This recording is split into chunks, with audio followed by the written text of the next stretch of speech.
All right, so the first thing I want to do here is try to get this old Furrion housing off and see what I'm working with underneath wire-wise. And like I said, hopefully this is a painless process. I do think that it has a connector underneath that's proprietary to Furrion, and I'm sure the Haloview is proprietary to its own Haloview system, so I probably will have to cut some wires, I'm thinking, and splice in the actual connector to the Furrion. I mean to the Haloview, I'm sorry. I'm gonna save these screws because I may be reusing these. Okay, so I got this off. That was a little bit of a challenge because these screws were filled with sealant, making it hard to get a good bite on it. So I'm not sure if I'm going to reuse these screws or not. I don't know, the heads may be a little stripped out on them now, but I got it off and I see the wiring here. I may not have to cut into this. These are using the little easy clamp ones, so if I can get these out, I'll get a pair of needle nose, pull these out. If I can get them out, I won't even have to cut this. Okay, there's those. All right. I have my connector for the Haloview cut down to size, so because they gave me a lot of cable here, I didn't need that much. The green wire I'm not going to use because I'm not going to set up the trigger. I don't feel like I need that, so I just stripped back the black and the red wires a little bit. The red wire is going to go to, obviously, I guess the same place that the red and black wire is going here, which is to the green, red, to the white goes black.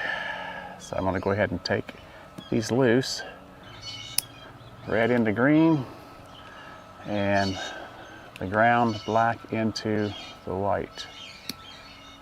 And that's in there. Okay, so I'm just going to clean this up real quick and get ready to basically mount the other one back in here, the new one back in here.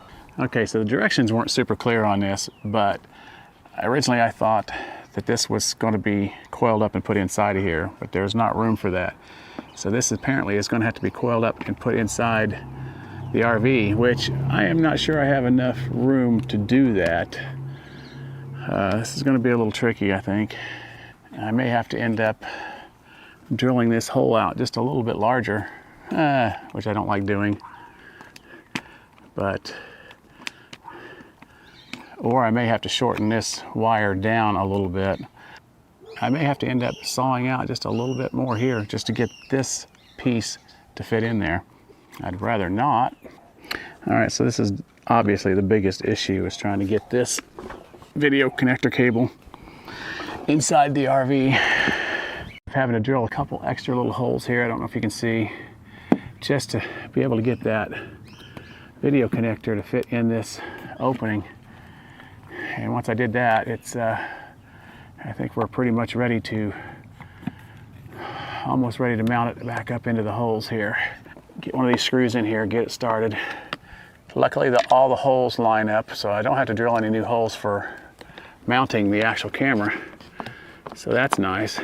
After putting a couple of the screws that came with the Haloview, I have decided to go ahead and use all the new hardware. These screws that came with the kit are stainless steel and a little bit bigger diameter, so they're really biting on even tighter than the ones that I took off. Now this does have a rubber grommet around it. Probably would be fine not to caulk it, but I will go back, you know, tomorrow or whenever and run some caulk around it. It ain't like we have to worry about rain right now. We haven't had rain in, I don't know, it's been a while. Okay, so I do have it installed. I have the antenna on, if you can see. I'm going to just use that antenna to start with. She did send a extension antenna because of the length of our rig, which I may need to use, I may not, we'll see. But I think for now, before I do the side cameras, I think I'm going to go ahead and back the truck up, hook the truck up, and test it out and see if we actually get signal. All right, so we have a working rear camera. I just went ahead and hooked up the monitor just to the cigarette lighter for now. I am going to hardwire this. I just wanted to test it to see if it's working, and it's working. And the picture quality is great. Love it. Now I'm going to probably adjust it just a little bit more upward. I would rather see a little bit further behind me than I would straight down. And we'll test it out that way. Now onto the side cameras, and hopefully those go in without any issue.